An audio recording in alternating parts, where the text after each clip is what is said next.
Hey everybody, this is Rydo and we are back to Darksiders 2. Now I've turned up the audio a little bit more from 25% to 33%.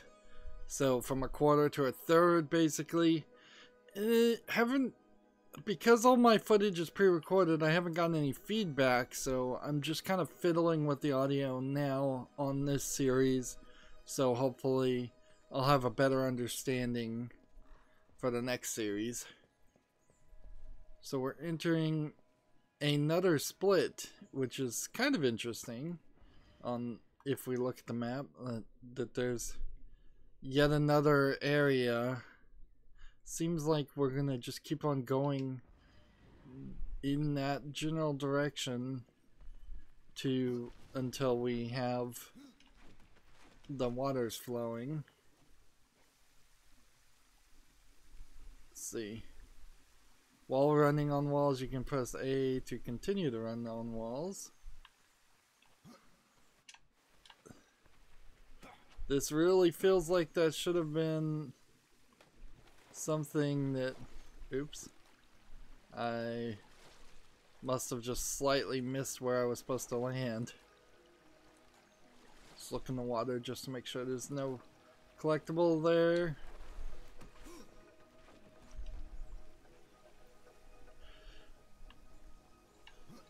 I would kind of prefer that there be a different person or ghost or something that would have done those actions for me ahead of me. That way I would have had something I could have looked at and repeated instead of just the game breaking tutorial mode.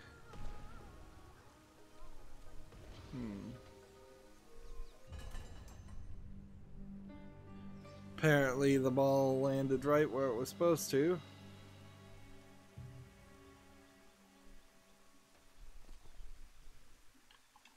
And I guess it's down this way. I didn't actually have to dive. I just swam in that general area.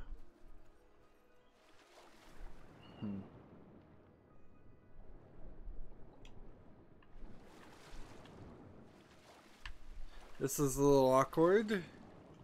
It doesn't seem like you can actually jump out of the water there.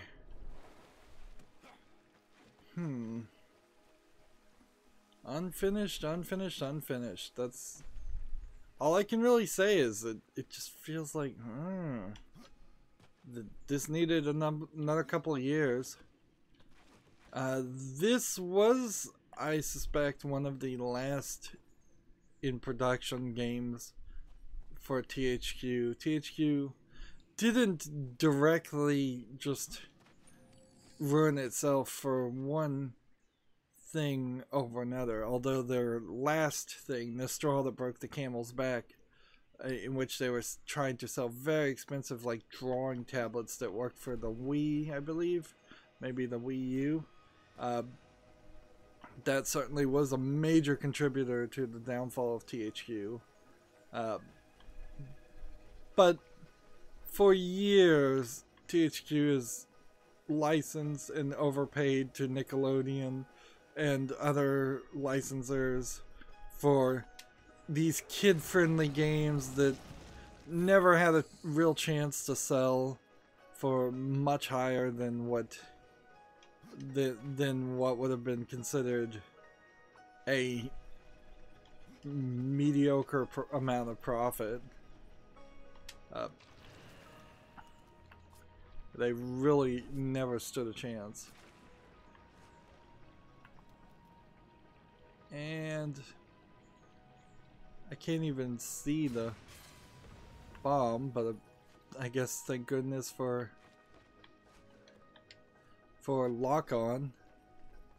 That seems like that's all that matters.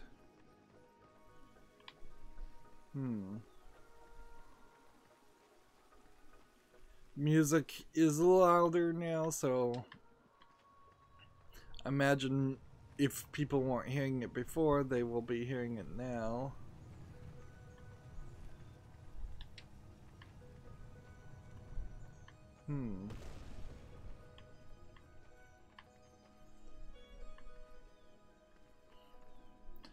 Well, this is pretty crazy, but I think the idea is to get the ball up here. No, that's not right. It must be that I'm supposed to throw or blow up the ball from standing at this point.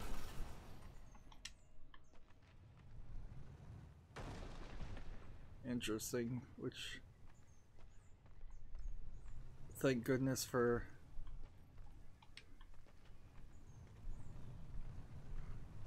this. Set that right there.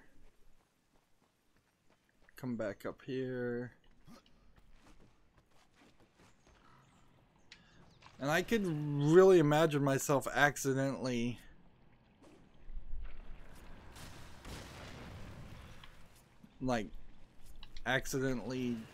shooting the ball onto the platform to only then turn around and find out I'd screwed up.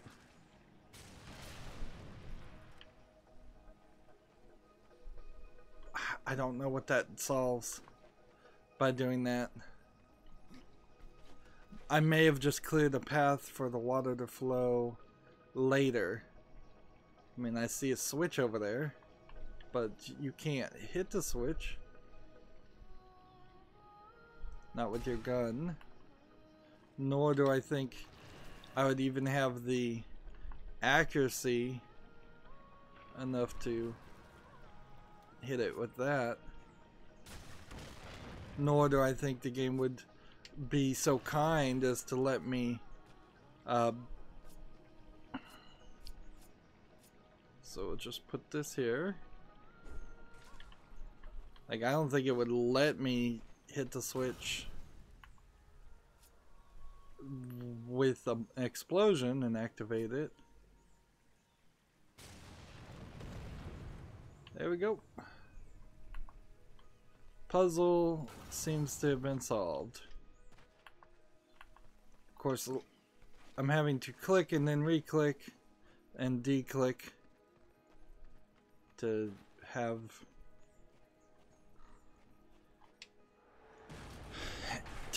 have the gun disabled. Thank you. Thank goodness for that. Dungeon map now. Alright. Some increase in gill fouling. I think it'd be hard to take off that piece of equipment, because I think we do need to probably find a lot of gold in the long run. Alright, and now we have a map that we can see that there's a clear path this way, and that there's a clear boss battle this way. Up here, there's not too much. It seems just like a shortcut. And down here is nothing except for that shortcut we've already done. So we could be about halfway through. And I would not give this game credit to say that had we gone the other direction, we would have gotten a dungeon map in a similar position. I don't trust it to say that it has like dynamic placing of where the dungeon maps are.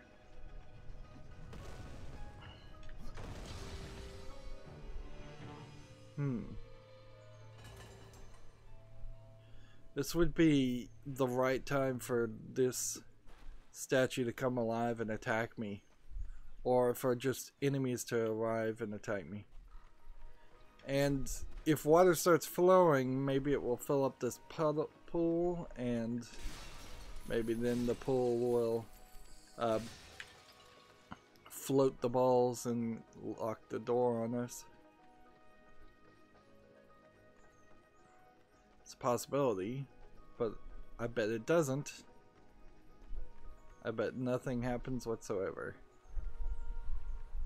And we're just done with this area. We can just smash some things. We already have the helmet that the guy lost in this dungeon, which seems to be... At least there is a side quest, one fetch quest per dungeon so far. That could be missing also. Yeah.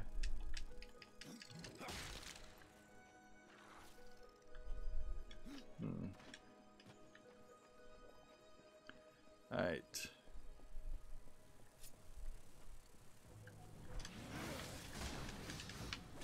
Let's use our will attack and go ahead and attack this.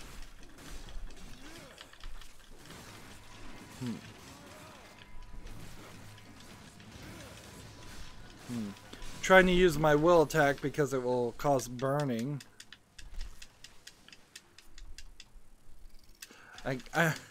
B. It's just 1, 2, 3, 4, 5, 6, 7. I'm so tapping the B button and it's not doing anything. This system is not working, and I assume that's not a new bug put in the definitive edition. Like just to remind people, the original version on PC of Darksiders 2 seems to be completely gone, completely replaced with this. It doesn't seem like I either owned that version or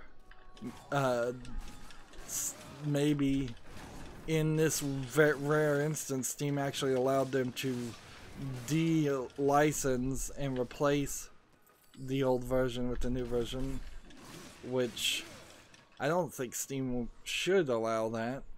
Maybe it would, but because you just never know, there could be this 1 out of a million incompatibility that might happen. And there's nothing to blow up. Yeah, there would have been a thing here to blow up, but I already blew it up. We had some screen pop in. Just gonna throw that there. Let's see if we can trigger that again. So we're over here in this, looking at this. Now look at the tree in the sky in the background. See? It does. It just pops out, pops in, pops out, pops in. That's too small of a render distance for the new version of the game. But I haven't seen it before, so I can't complain too much.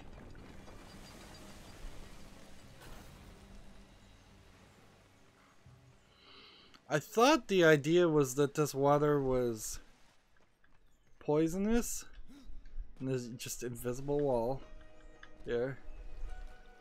Like, but this looks like the clearest of blue water I've ever seen. And map-wise, yeah, there really is no reason to not just move forward through this. Just swim through here. Seems like there might be a chest up here. Yes.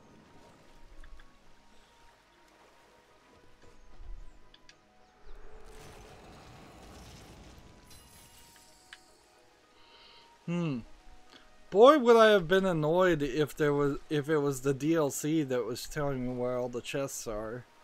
And it very well may have been. There certainly were games like that where you had a significant unfair advantage because you paid to win via the DLC.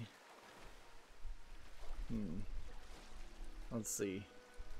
How many times have I heard the music this time? Now it's probably 6 or 7.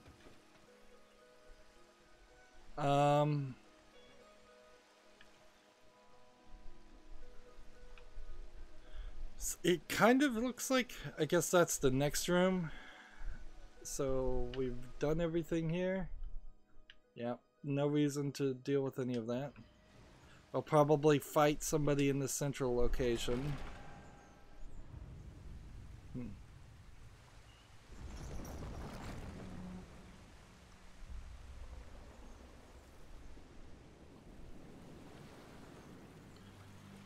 So now that that section is flooded, maybe I can go through that basement entrance?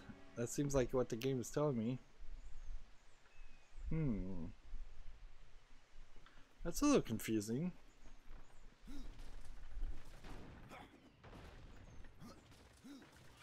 I've noticed that you have like 3 different roll attacks. Why they animated 3 different roll attacks is beyond me. Okay, so this door was locked. This was the only way that I could have gone, was over there. So I thought this door wasn't locked. I thought you could go left or right, player's choice. But obviously that's not the case. So obviously they don't then need to have a system that would place the dungeon map in a different location. I guess when we get the water flowing through here, it'll be balanced, and because it's balanced it will go through this point. But since it's not balanced, still getting tutorials. I guess I could turn those off. You really don't even need them, because if you hit a wall, it'll just bounce you downward anyways.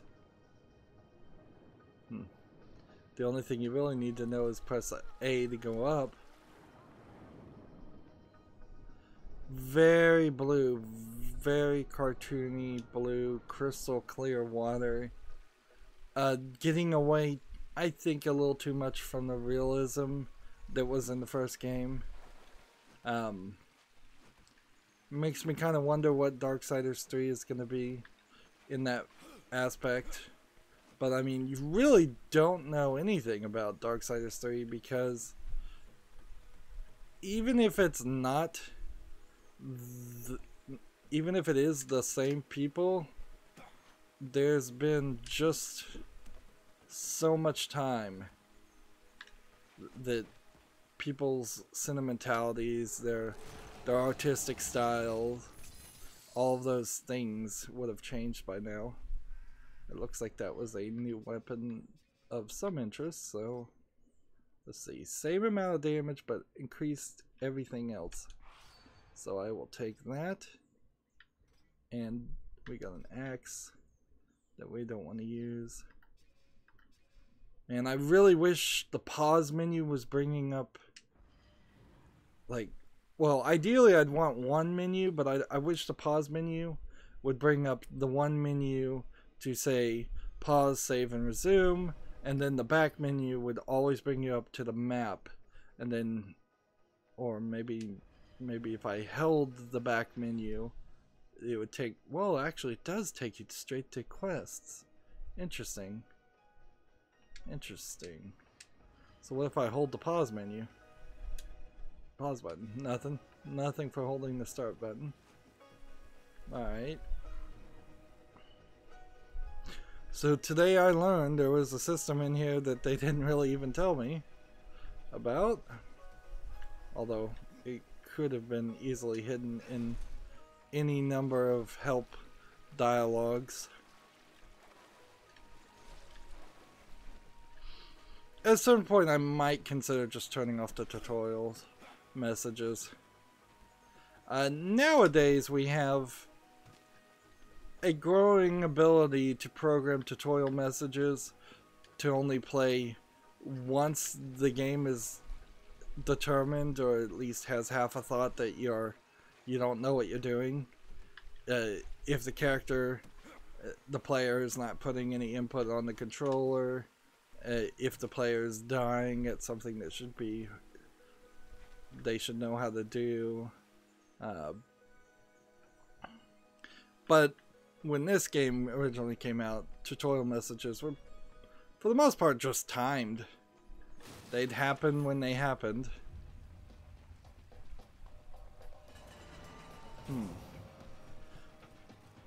What? What was it showing me there? Really, I don't know.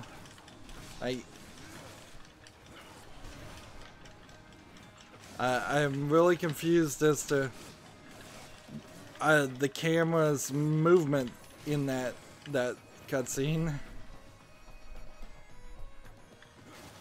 It seemed like it was trying to show me something out in the world through the crack in the wall, but then a bunch of enemies. Ah, it was showing me this guy.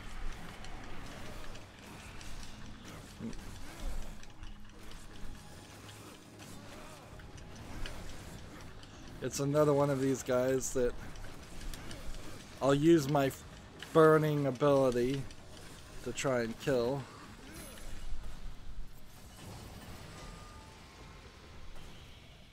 So, yeah, he, I guess, was the big boss fight from the previous dungeon.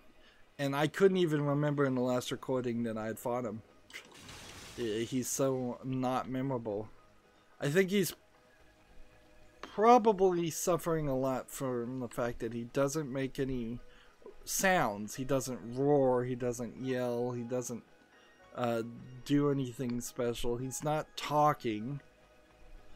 In the first game there was this like flying character that we fought eventually. So that's no good either. Oops. Yeah, it's gonna be hard to replace the Dark Avenger weapon, but I'm not using it either.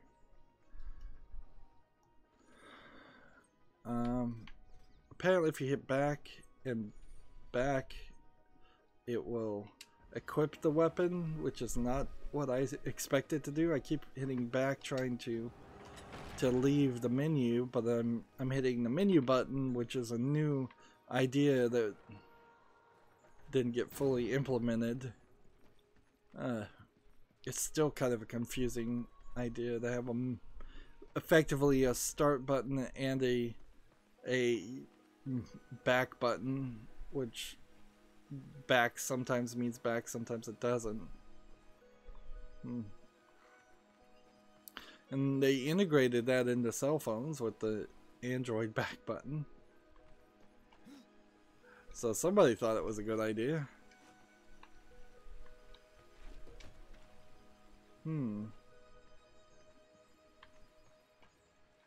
Sure seems like you should be able to just climb up to these things and make these short jumps. But apparently not. Instead we're going this direction, which I could go that direction. Sounds like there's monsters over there. Or have we gone full circle?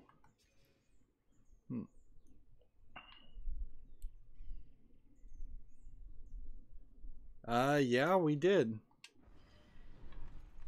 So we'll be back in this area at some point, and the door will unlock, and when the door unlocks, we can... Like, I don't have a key, right? I wouldn't put it past this game, since it takes so long for it to have given me a key and I had forgotten about it.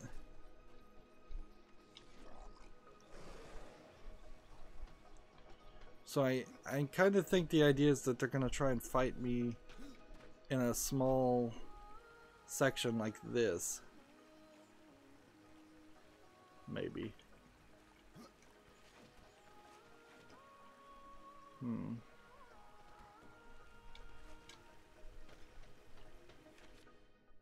The Book of the Dead page.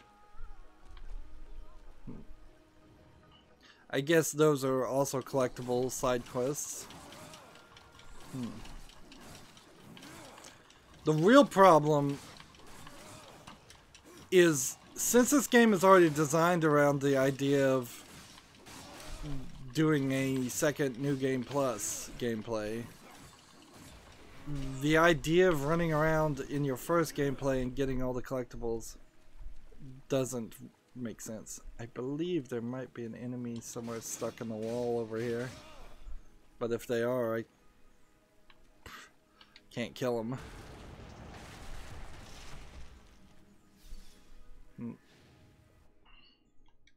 We get a skeleton key,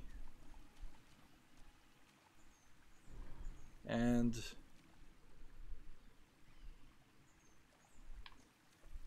that's kind of it.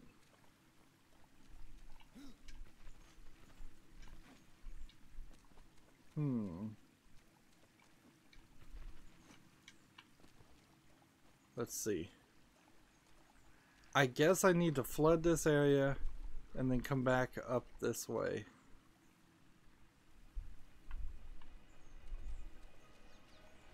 To collect that.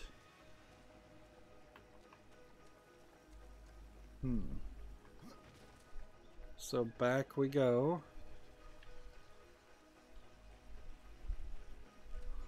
And the camera is so wonky. I'm walking away from places I shouldn't walk away from just to try to see.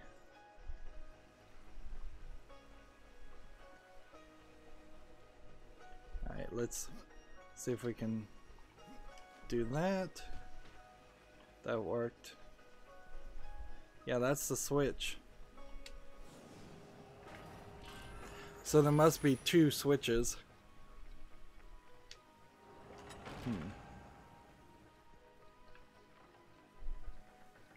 I'm uncertain if we're gonna get like one more puzzle or one more battle, or maybe both.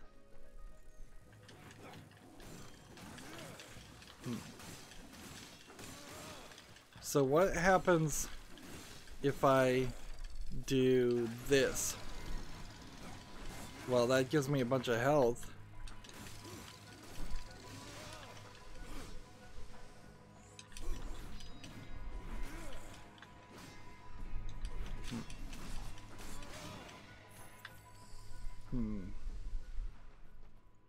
I could use a little bit of health.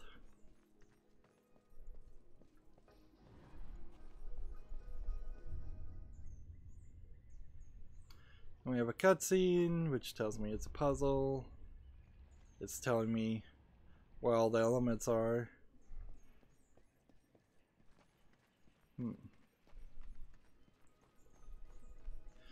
So for apparently you only get that cutscene to see dust fly around with the camera behind dust, your bird, for the very first time.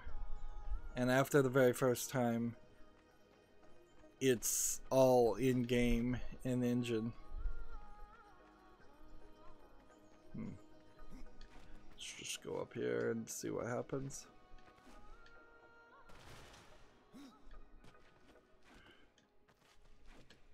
So I can't go straight up. So we have to go this way, and then this, and then this, and this wraps around, I guess, to this, which then lets me get to that. I had no clue that that's where I was going to end up.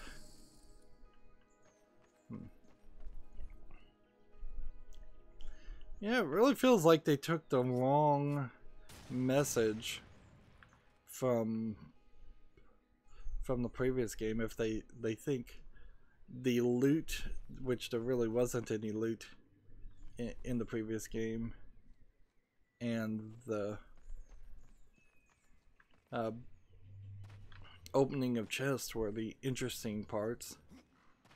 They certainly tried to sell this game hard when it came out. I recall them talking about how it was always their idea to have 4 distinctively different types of games in a quadrilogy of 4 games, which is insane. Like, you don't say something like that unless you've already made the game and you've been forced by management. I mean, I have to assume THQ management told them, you're taking this game and you're making it a Darksiders game, or you're making the next Darksiders game into a loot-based thing that could potentially have microtransactions in it. Well, it didn't have microtransactions in it, but it did have DLC in it. Anybody with half a thought in their head would have made Darksiders 2 a continuation of Darksiders 1. Like, with a few additions, certainly, but it should always have felt like additions, not changes. Alright. I imagine what I'm gonna find out here is that I cannot use the right trigger to shove. Oh, interesting. Thanks for letting me know I could do that, game. I could have been doing that this whole time.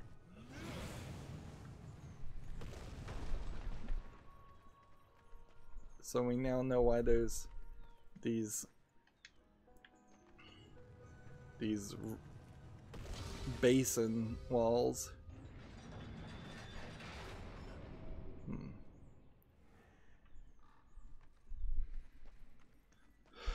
And I kind of suspect the trick now will be to stick an explosive on it and blow it out of the ball.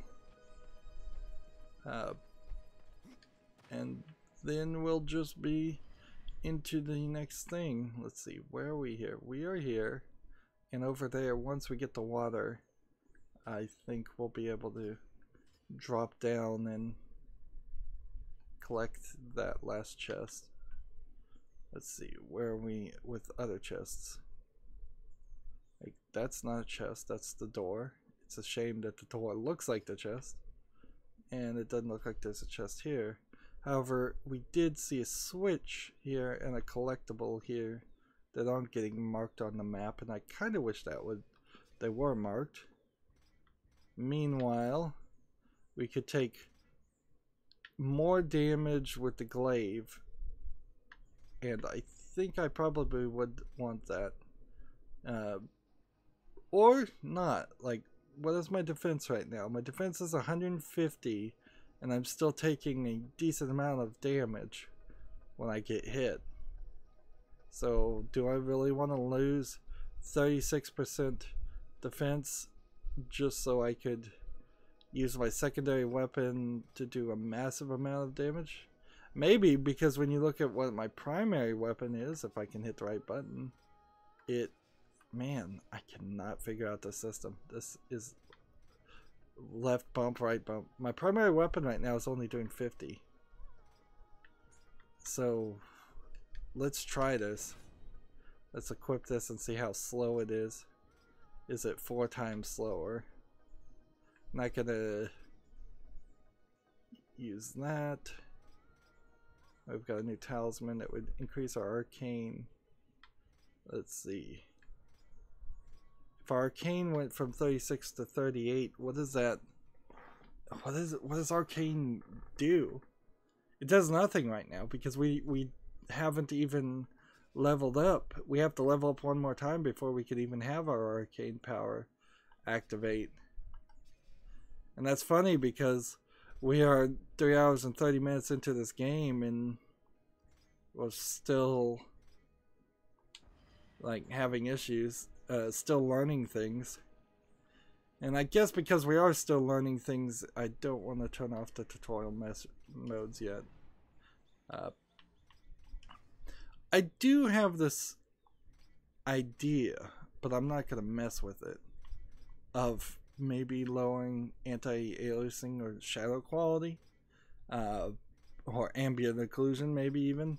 Like, any one of those might potentially fix the slight post effects that we're seeing on some things. Now I have a GTX 970, and that is a slightly defective video card because it has a odd combination of slow and fast RAM that they lied about to say that it had 4 gigabytes of RAM. So because of that, I always kind of question my graphics card. Sadly, I'm nowhere right now close to being able to even find like a GTX 1080 to replace it, which would be one step up and one generation ahead, which is, I think, where I'd prefer to be. But with all the cryptocurrency mining, that's just impossible to pay even retail price for. That's it for this recording. As always, I ask you to like, share, subscribe, comment, and watch every second of my videos. If you want a friend or follow me on any social media sites, there's a whole bunch of links down below in the description box. If you want to support me, gift me a game on Steam. Thank you for watching. Have a good evening.